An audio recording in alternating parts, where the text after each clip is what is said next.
So you do have a problem with him? I don't have a problem with anybody. But even if I did, it's not against the law to have an opinion. But it is against the law to impersonate a police officer. You have no proof of that.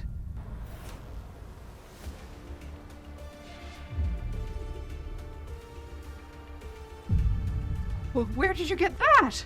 A security cam from the tractor. Yeah, we have you on tape cutting those cables.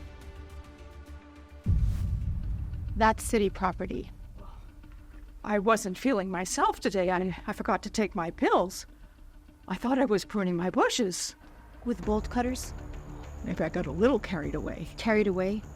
Ma'am, you cut through a 2-inch thick cable. That's not pruning, that's industrial strength gardening.